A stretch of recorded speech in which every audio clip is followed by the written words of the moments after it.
পাকিস্তান ক্রিকেটের সাথে বিতর্কের সম্পর্ক যেন শেষই হচ্ছে না। পাকিস্তানের ক্রিকেটাররা ইচ্ছাকৃত বা অনিচ্ছাকৃত যাই বলুক বা করুক না কেন, তারা সব সময় ভুল কারণেই খবরে আসছেন। মাত্র 2 দিন আগে সামাজিক যোগাযোগ মাধ্যমে একটি ভিডিও ছড়িয়ে পড়ে, যেখানে অধিনায়ক বাবর সতীর্থ আজম খানের স্থূলতা নিয়ে মজা করছেন।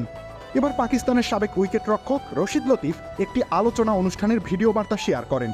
তিনি পাকিস্তান দল আয়োজিত একটি ব্যক্তিগত নৈশভোজের বিষয়ে আলোচনা করেন, যেখানে ভক্তরা $25 বিনিময়ে জাতীয় দলের খেলোয়াড়দের সাথে খেলা হবে, মজা হবে আর খাবার জমবে রুচি সসে।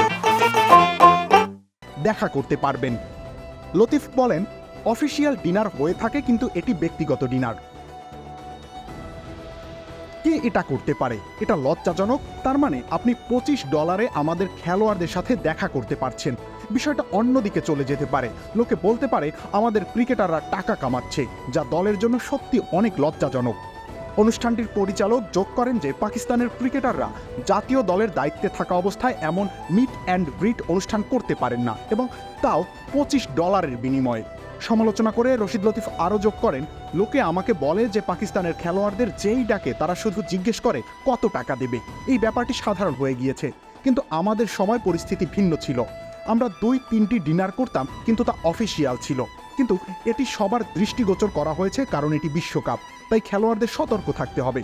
আপনি 2-3টি ডিনারে যোগ দিতে পারেন, তবে এভাবে নয়। এটি একটি ব্যক্তিগত অনুষ্ঠান যার সাথে পাকিস্তান এবং পাকিস্তান ক্রিকেটের নাম যুক্ত। এমন ভুল আর করবেন না। বৃহস্পতিবার ডালাসে যুক্তরাষ্ট্রের বিপক্ষে এবার নিজেদের প্রথম বিশ্বকাপ ম্যাচ খেলবে পাকিস্তান। এরপর রবিবার নিউ ইয়র্কে চিরপ্রতিদ্বন্দ্বী ভারতের বিপক্ষে মাঠে নামবে তারা।